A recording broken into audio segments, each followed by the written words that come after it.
Welcome to another episode of DD on the Spot. As always, I'm your host, Ryan Johnson. Our guest really needs no introduction. We have Twila back on the podcast. It's been almost, God, a year and a half since we last had her on, but like I said, she's one of my favorite guests to talk to. And yeah, she's on here to give us an update on what she's been up to. And she's been through quite a bit. She had surgery. We're going to talk a little bit about that. We're going to talk a little about other things as well. But most importantly, Twila, thank you so much for coming back on. Oh, thanks, Ryan. I appreciate the offer to come back on again. Fourth time. Yep. Well, I know that you're in Arizona, so I just have to, sum up the courage to ask you, and I ask you this every single time, what's the weather like today in Arizona? Well, again, for the fourth time, it is hot, it's sunny, and there's no clouds, and the humidity is a little higher because we're having a little bit of a late monsoon. But I mean, every day is sunny. I'd say we probably have 5 cloudy days a year. But yeah, I mean, we were in Iowa just a few months ago, and there was no sun for 4 days, so we loved it. Well, I was going to say, I saw on your Instagram, you come back to Minnesota every once in a while to go visit family, so it's nice to have you back in the area here at least, but it looks like you've chosen it during the wintertime too, which that's not the smartest decision. I will, give you that, but, hey. Well, my mom is 92 in December, and we just get up there when we can. The same thing with, I mean, we always give the Florida cousins crap whenever they come up, and it's usually during the winter for Christmas, and we're like, God, you guys just picked, the worst time possible. But before we get into what's all been going on, I've never really talked to you about this, your golf game, because you golf a lot. I see it on your Instagram a lot. What's the best round you've ever shot in golf?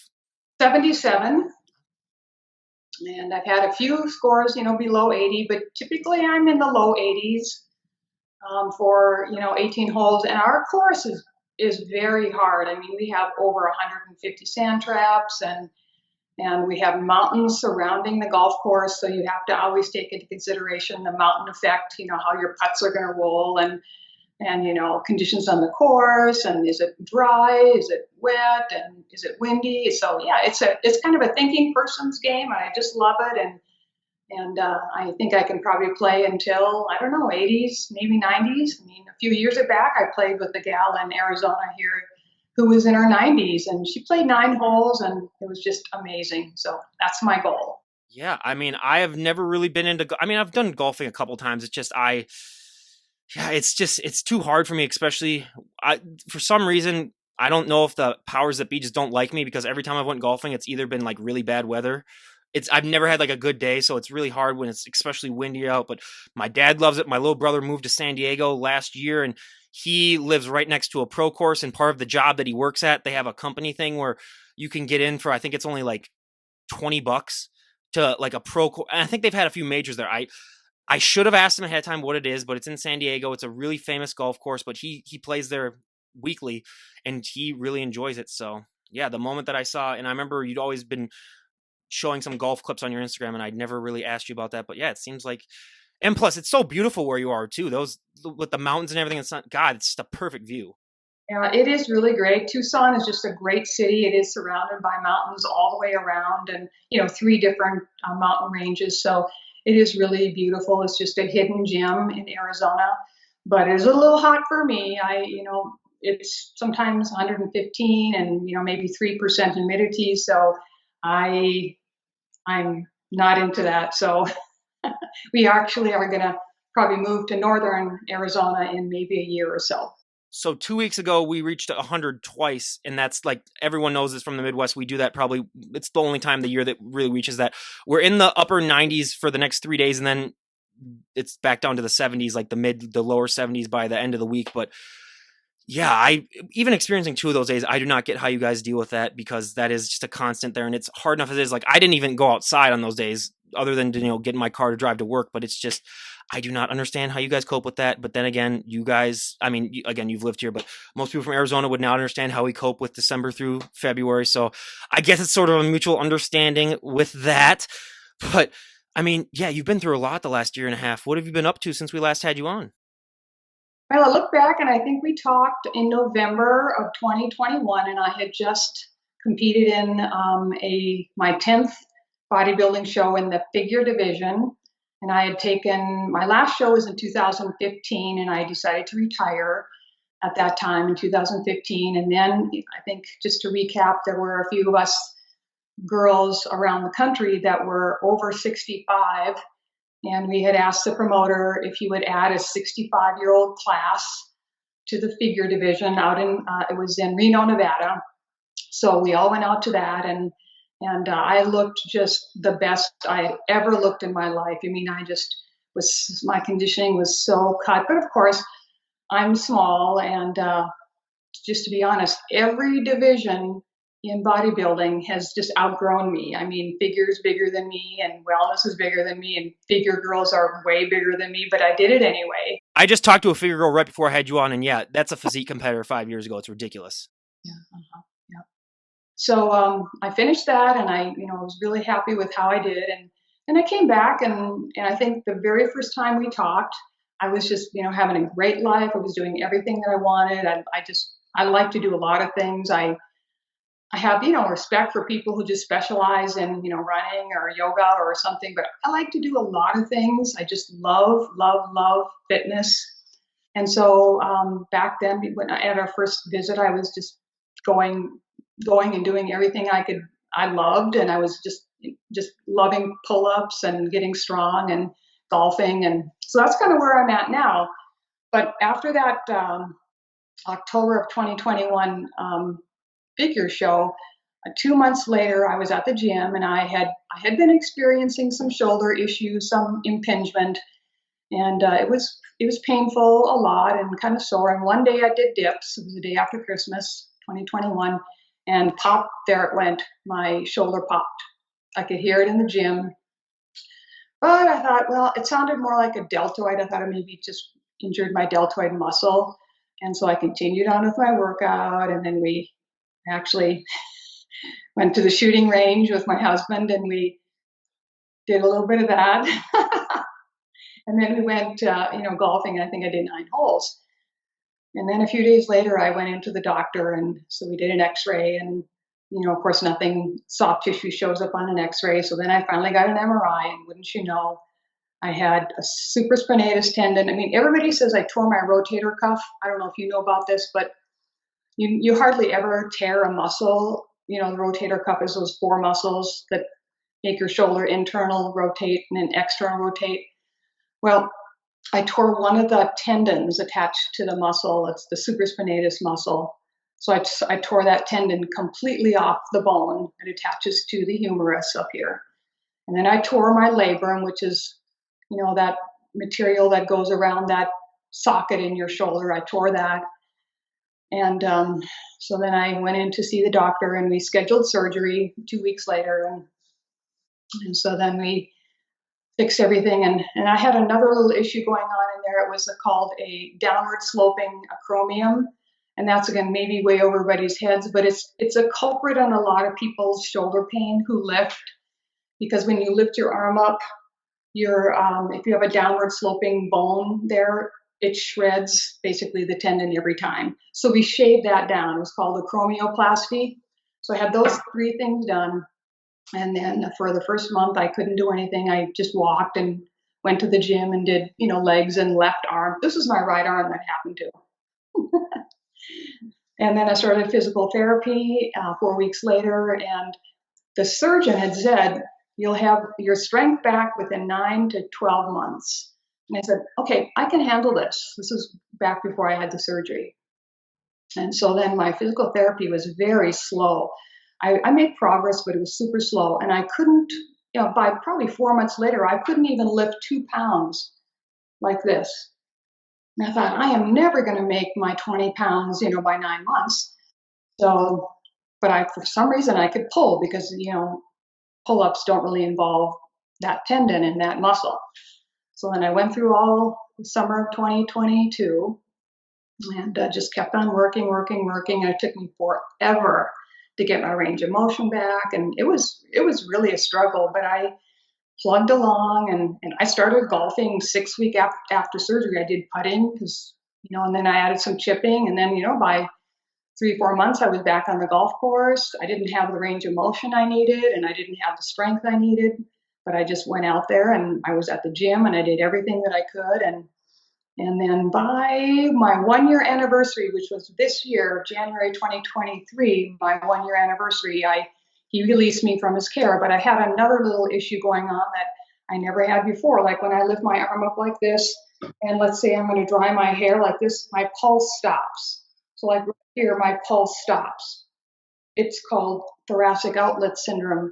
So I think there was maybe a little scar tissue that's pressing on some of the veins back here when I go like this. And so, I mean, I never had that before, but I'm not going to fix it. But anyway, so then my goal was always to try to be able to do triceps dips, and because that's how I tore it. And so I started working on, my pressing and assisted dips, and finally, just a few weeks ago, I had the courage to try them on my own body weight, and I got 3. So that was a major deal for me, and then I'm just really enjoying life, and it's just taking me forever. I mean, I'm not even back to my pressing strength yet. I'm still maybe lifting 12 or 15 pounds, so I'm still probably 75% there. So, but it's just taking me a lot longer than they said, which is fine, and I can see things are happening.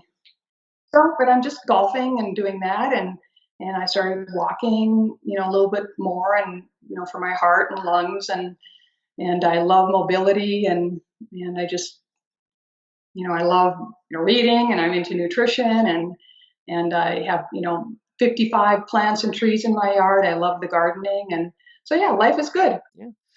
What was that like when obviously you weren't able to train it for a while and you just could focus maybe on one arm? Was it hard to not just overdo things with that one arm, knowing that like you didn't want to imbalance things too much? Well, I knew I had a bet with my husband. He said I was going to re-tear my injury within 6 months. And I said, okay, I'll bet you. And if I win, I want a TRX system.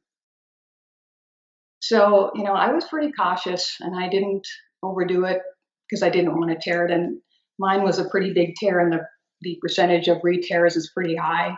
So I said, I'm just not going to ever go through this again.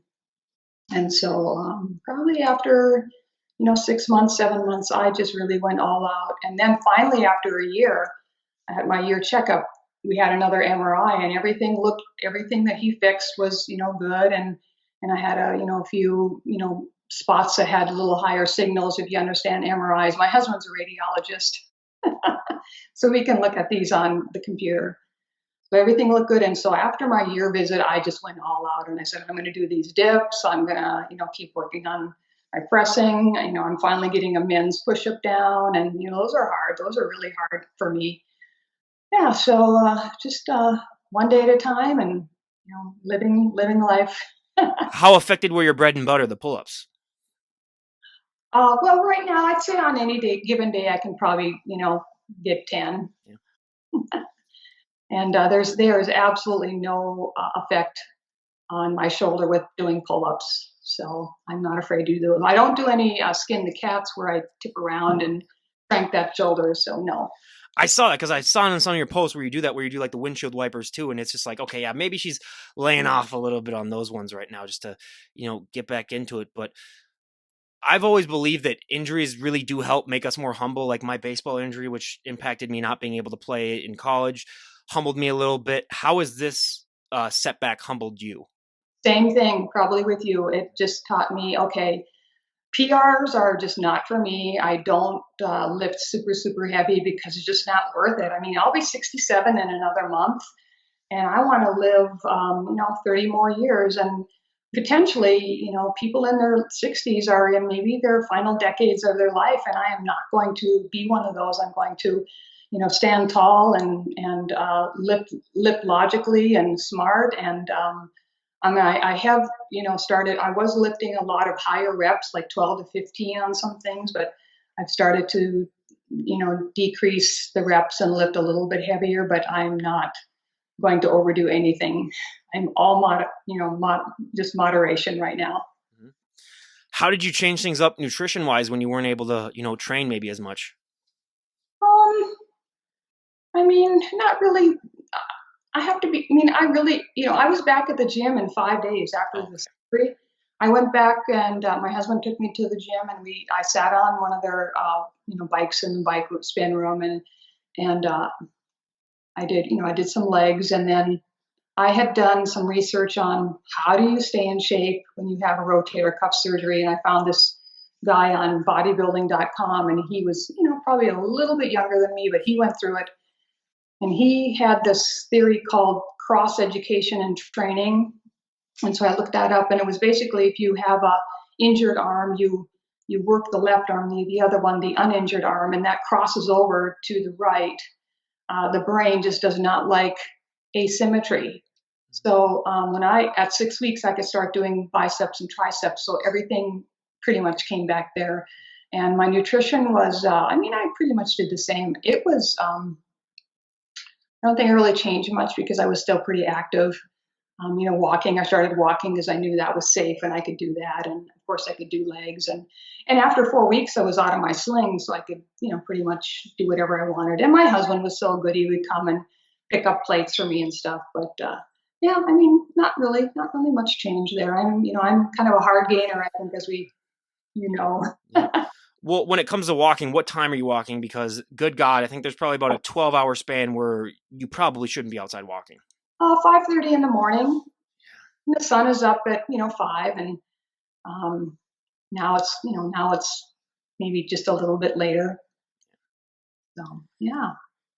I am, still dead asleep by then. Do not even text me. I've made the mistake of sometimes messaging guests and then they'll message me early in the morning then, and then I'll get the notification before I learned how to turn notifications off. So I have lost nights of sleep because of guests. So I, learned that the hard way. But yeah, 5:30, that's similar to like guests I'll have had them from Arizona and Nevada where they're just like, yeah, you got to get it in or really early, or you got to wait until it's like midnight and then go out and do it. Otherwise you're just asking to burn.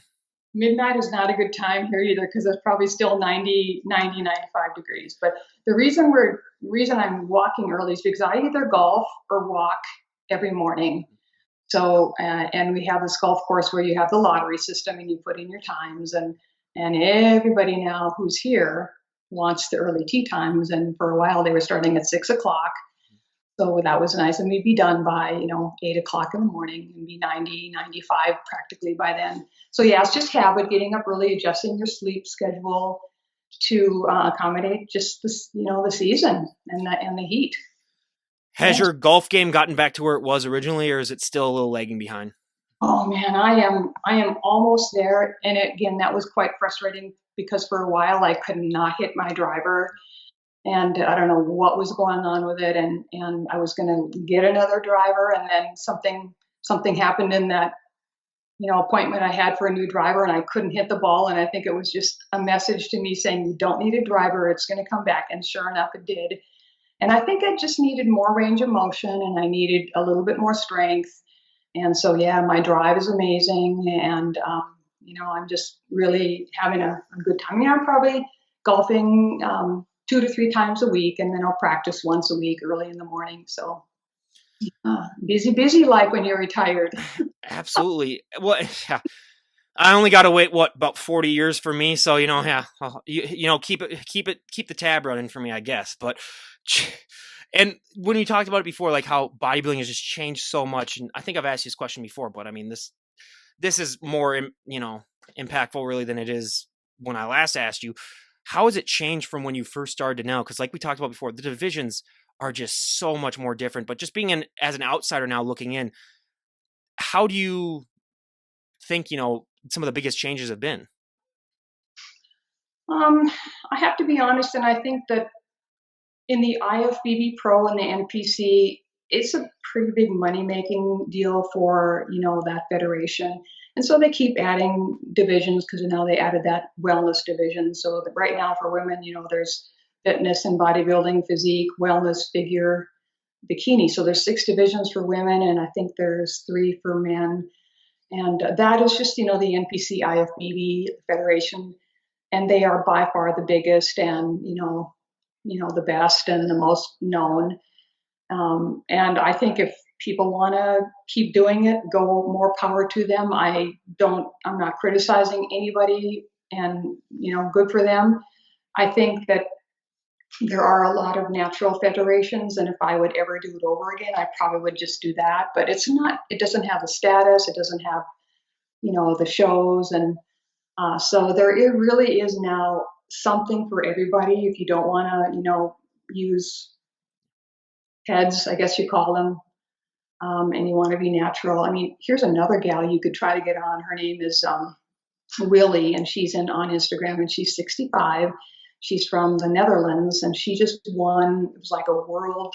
I think she got like second in the world natural. I think it's INBA, but she is just amazing. So it means all natural. They have the lie detectors and urine tests. So she just kills everybody with her workouts, and she's just beautiful blonde, and so she would be a great one to talk. But I don't know if she speaks English. I know she's. I think it might be Sweden or whatever. Netherlands. Dutch. So she's natural and has done natural all her life. No, that is great. I will definitely look her up and try to get her on because, yeah, I don't get why the natural federations don't get more publicity because honestly, again, I have no issues with anyone, taking anything as long as, you're not promoting it among people and stuff like that. But like, again, I don't know how they can get more popular for the natural shows, but I wish that they could. That's why I love talking to guests that are natural. I also love talking to guests that aren't, but just in my personal preference, it's like they need to definitely get more publicity than they already do. So yeah, it's just unfortunate that a lot of it seems to go through the NPC and the, IFBB, but I think it has been slowly getting better. I've talked to some natural people that promote the shows, and they said that they are slowly getting bigger, but it needs to definitely ramp things up. So if anyone out there in the audience knows of anything that I could do even personally to help promote it or plug it, just let me know because I am definitely, into that idea as well. But just with everything that's gone on with you in the last, year and a half with all the training and stuff, we talk a lot about just the mental strength that people have doing this lifestyle. And, you talked a little bit about mentally how much of a struggle it was, but was there any tricks that you used or anything that you did mentally to help accommodate your situation and not be like me where I would just be freaking out if I had one body, if I just couldn't do a certain lift for a long period of time? Oh, like I said, it was a humbling thing when this happened, and I just said to myself, there is no rush. I'm going to just do the best I can and be very diligent. I was so diligent with my physical therapy, and I just worked, and I was a little, by a year, I was a little bit concerned that something maybe was wrong in there, and that's why we had the repeat MRI. But yeah, it wasn't that bad. I mean, not really. I mean, when you see people doing, things that I used to do, I said, well, it's either going to happen or it's not meant to happen. So I can deal with this. And I just think, it was just a blessing actually in disguise. I mean, the only problem with me is that the only injury I've ever gotten in my entire life, knock on wood, is my broken arm that, derailed my career, which that was just horrible just because I did get to watch, everyone do everything else while I had to sit there with a cast on my arm and it never really fully healed. So that was the problem too, because it was the bone right next to your funny bone, which is not even like a real bone, but I chipped part of it off. I didn't even like break it. I just chipped it. So yeah, so that's why whenever I talk to guests that really do get injured, I really only have that coming from experience. Again, knock on wood, hopefully that, watch later today, I'm going to be on my walk and I'll find some rock to step on or something like that. That's just naturally how these things go for me, I guess. But yeah, just the moment that I saw on your Instagram that what you had gone through, because I'm not going to lie, everyone, I do sometimes take a while to check out other people's pages, and the podcast that I did with Tina Lacey, which is going to be, released a few weeks before this one, we talked about, Twila, and it was again one of those things where I just realized like, oh my god, I need to definitely have her back on. But how big is the older fitness community really in Arizona? Because like you mentioned, you've gotten together with Tina a couple times. You guys have done walks. Is there any other people, or is there sort of like a community for older people there? We have to tell you, I have four gym memberships. And one of them is close to the house, which is why I joined there. And you also have a nice setup in your garage too, so it's basically like five. And there's one in the garage too. Yeah, exactly. TRX, all that. But there is a big mix at that small gym because Tucson is a lot of retired people, and but I don't see anybody around my age doing what I do at that gym. And then I have a membership at another gym, which is the big LA Fitness. And again, there are a huge mix of people who, are handicapped to, little teenagers. But there are very few people that I see that can, do 10 pull-ups or one body weight dip or anything like that. But there are a lot of people who are faithfully coming. And then, we have one, when I joined the golf course, there was another gym that I had to join, and that's at the gallery. And again, people there love their classes. Older people, women, and they don't spend much time in the gym. So that's an interesting, scenario there. And then, I told you we might be moving to northern Arizona. And then when we bought this lot up in this town, I had to join the fourth club. And I didn't want to, but I had to. It's with the HOA. And again, that is a retirement area, and there are a lot of older folks. But, you see them just sitting on the bikes or the little ellipticals or on their recumbent bikes, and nobody's lifting. It's just quite strange that they think that they're going to lose their weight or get to where they want to be on a bike, on cardio. And they don't realize the importance of, lifting weights, strength training. So, you really see everything, but there's not a lot of people who can do what I do. What are some of the reactions that you get in the gym when they see an older lady just repping out 10 pull-ups? Because that would be, if I saw that, I would be like, okay, what's going on here?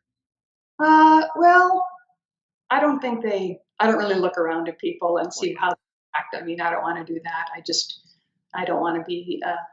But there's like a human thing where you can kind of see people like looking at you or stuff. Like you can just get that sense though. Obviously, you don't take me as a person who's literally just like, everyone check me out, stuff like that. Like, look at what I'm about to do. But yeah. But if I saw somebody my age do it, I would totally be up to them, and I would say, "You are amazing." I would totally, and very few times I have seen women that pull out something that that it looks remarkable at their age, and I am not afraid to tell them that they are just amazing. So, yep, but it's few and far between. In your personal opinion, why do you think so many of the senior population just don't lift weights? Like you said, they're mainly on the treadmill, they're mainly on the bike. Why do you think that is, personally? I don't know if they know about it, if they feel that that's the way to go. I think it might be just lack of knowledge, but it's a lot easier to sit on a bike than it is to lift heavy weights and go through a program and do a 5-day split. I mean, people here, they love their pickleball, they love their maybe a little golf, and then they come and like one guy I golf with walks 18 holes, and then he comes back to the gym and he does walks on the treadmill for another hour, and he's got to be close to 75. But I don't know. I think it's just lack of knowledge and just not ambition, no ambition. Well, yeah, and like I was looking up, like I turn 30 next July, so once you turn 30, apparently the thing is you lose like 1% of your muscle density like every year that you don't train or exercise, something like that. I don't know if that's true. I just saw it on Instagram and people have been reposting it. So again, yeah, that just becomes really more important that you still stick with it. But I mean, growing up in the time where you grew up, where not too many women were in the gym as much, like you said. I mean, you're just a few years older than my dad and my mom, and so I know kind of like in that area where they grew up. I mean, they were just, my dad just talks about the Nautilus all the time. That's all he really says, because that was the main thing back then. But just seeing all that you've seen in the life that you've lived change in the fitness industry, not just in bodybuilding, but just in the fitness, the area of fitness, what has that been like, just to witness all these changes throughout your life? Even though like you said, you weren't like, obviously at 18, you weren't like just in the gym constantly, but what was that like, just to see all these changes?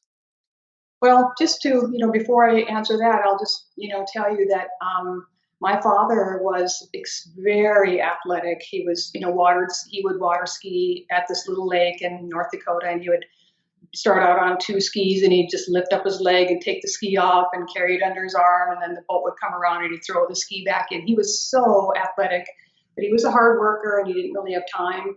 So my family grew up with every sporting good possible. I mean, we started out with, bikes and trikes and roller skates and ice skates and skateboards and tennis rackets, basketball, baseball, everything you can think of. Because I think my father instinctively knew that, in a small town, you either keep your kids occupied with things like that or they get in trouble. So I think, we had everything possible, swimming pools, and I was playing competitive sports.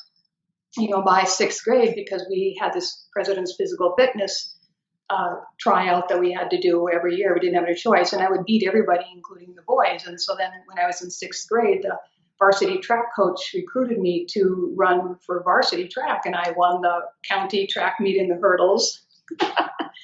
And then, I won 10th, 11th, and 12th grade. I was a North Dakota State hurdle champion. And then I went off to college, and of course, I didn't do any, lifting or anything, and just cardio and stuff. And then when I was 21, I was my first marriage. I bought this set of weights from the Penny's catalog, and I bought a bar with 10-pound, 25-pound, and 5-pound plates. So it was probably a 100-pound set, and I lifted with that from like 76 to probably 84. So for 8 years. And we lived out on a farm. And so then in 1984, so I think I got my first job at a health club, and I worked there. And of course, they had a Nautilus line of equipment, and that's my first experience with weights. And I ended up being a trainer there. I got my personal training certificate, and I trained people on those. And then there were not that many gyms, and this is in Fargo, North Dakota. So there was a ladies gym and a couple YMCA and things like that, and one line of equipment, I remember. And then over the years, I mean, just everything from every year, every couple of years, there was a new fitness fad that came out, and I thought, wow, whoever thought of this was just brilliant. And then the next year it'd be something else brand new, and then the machines started getting, more complicated and interesting, and then more fitness things came out, step, everything. And now, like the latest one, I'm kind of interested. I mean, rope flow, where you swing the rope around. I've done that, and just everything. Mobility is really big, movement is really big, and so it is just everywhere. And I can't even imagine somebody not really wanting to get into something, because it's just so cool that everything is just going forward and new things, and there's just so much to do. It's just so exciting. The most interesting thing for me is that it seems like it's gotten a little bit simpler as time's gone on too. Like you talk about the flow rope, like that's something that you would imagine that they would have come up with in like the 40s or 50s really to do. But then it just seems like they finally, just develop things that you're just thinking like, how did someone not come up with this sooner? But you mentioned that you did get, well, and it's the funniest thing too. I just got to do a little observation, because my dad grew up in a town of 180 people, and he went to high school in a town literally 5 miles down the road that had about 1,000 people in it. They combined. And I was looking through his yearbook, and of course he was, baseball, basketball, football, but he was also in choir. He was also in, government. He did everything. And I just asked him, I was like, how are you able to do all that stuff? And he said basically the same thing that you said. It's like, if you didn't keep busy in a small town, you'd find ways to get in trouble. So luckily, there's that. So when you said that, I was like, okay, yeah, that's totally something that my dad would say. So growing up in a town of 85,000, I did not experience that. So I always love to talk to him about that, just the culture shock that he experienced when he first, moved to the big city now, even though he's still kind of a, small town kind of guy. But you mentioned that you got a TRX machine. What is your favorite thing about the TRX machine? Because I have heard, so many good reviews about it, and I have been wanting to honestly get one myself. Oh, my favorite thing is I guess it's just how versatile it is. You can do everything from stretching, you can do Pilates, you can do, one thing you can't really do on there is pull-ups, as opposed to the rings, because I have both. During the lockdown, we put up a bar out in the garage and put the rings up, and then you can do the pull-ups on the rings and the bar. But TRX is, I love just inverted rows, and just that's probably my favorite. I do probably most on that. And then the stretching, I mean, the shoulder stretches, and it's been a nice addition to what I have, because like I said, I've been lifting since I was 21. So that's, what is that now, 42 years. And as you can see, I'm not big and I'm not bulky, but I just need variety. And I don't right now have a particular program. I try to do 5-day split like I pretty much always have, but I might do, one day I might do glutes and legs at home, and I don't have anything, heavy. And then the next week I'll do it at the gym. And it's just I like variety, because I get bored quickly. Do Yeah. you go do massages or anything like that, especially with your shoulder? Has that been something that you do? I haven't lately. I do have, one of those vibrating guns. I've been using that, and of course I do feel foam rolling, but I haven't found anybody yet that I want to go to. The one gal I was going to, she had a hand injury and she moved far away. So I got to start getting into that something. But I have a few ways to still do the yoga and the stretching and the thumper gun, and yeah, we're good. Please tell me you haven't made that same mistake that I made when I first used that gun, that massage gun, where I kept it on for way too long, where I ended up just bruising and made it even worse. No, I haven't done that yet. Pretty low intensity. Oh, Ryan, that's funny. I was an idiot and I put it at the highest intensity because I thought that it would work more. And it was a thing with my knee. So then I just kept it on there and I was like, okay, this is starting to feel. And then the thing is, it felt better just because I had completely numbed it because I was just pounding it so hard that but then 15 minutes later, like the biggest bruise showed up and I was like, oh, well, congratulations. I found a way how to make it worse. So it was even worse for about a full another week, but I could still walk and do stuff like that. But like, it was just like, you learn stuff, I guess, that's why they have that in the instructions, but I just didn't happen to read the instructions. So everyone, make sure you read the instructions before you do something like that. So learn from my mistakes as we go on. But I ask you this question every single time you come on. When we do have you on in a year from now, and I'd love to have you back on in a year, I'm not going to wait a whole year and a half. Where'd you like to be at just in your health and fitness journey? Where'd you like to be at in your overall life? What are some goals that you have? I don't really have well, I guess I wouldn't mind doing a tough mudder race. Those are. Mm-hmm. And I think up in the Midwest, they might be called UFTA mud runs. Yeah. I wouldn't mind doing that, although I don't really want to do a 10 kilometer. If there was maybe something for 5K, I would do that. So that is on the back of my mind. I wouldn't mind doing something, competitive again. I probably won't do a bodybuilding show unless they add, a 70 class in one of the divisions. And I probably would go over to bikini if there was something, but I don't see that happening for a while. So that's, in the back of my mind. I still have my suit. I still have my high heels. And I just want to keep, I know, like you said, strength just goes down with people as they get older. I want to just try to keep that at bay. And of course, I want to pound out a 180, 200-yard drive. I want to keep doing that. I still want to do my pull-ups, short-term things like that. And then when we move up to northern Arizona, we planned our house and we're going to put a gym a gym in the garage. We have a thing called G-Force. It's a gym quality home version. So we're going to take a trip to Temecula where they're manufactured. We're going to pick out something there, and the place where we're going to build is got 4 lakes just right near. So I'll be getting a stand-up paddleboard. We were just up there this weekend.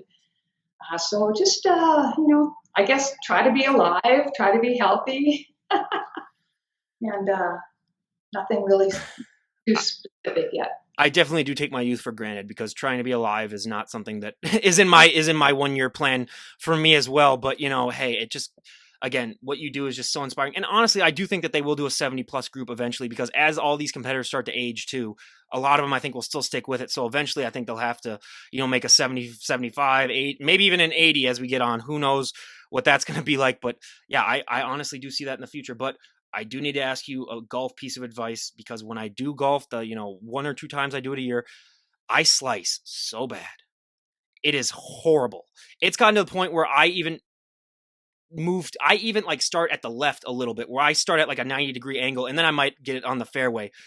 And I've tried to have my dad give me pointers. It just hasn't worked. But what advice would you have for someone like me who just slices so badly? Well, you probably want to look at your golf club, and if you can get a club with a draw on it, an adjustable one, so it closes the club face, that'd be good. But you could try to line the ball up outside of your left foot. So instead of inside your left foot, even do it outside, and you could strengthen your grip. Do you know what that is? Strengthen it. So you basically open your right hand a little bit. So your grip would be really, really important. Yeah. And number one thing is don't kill it.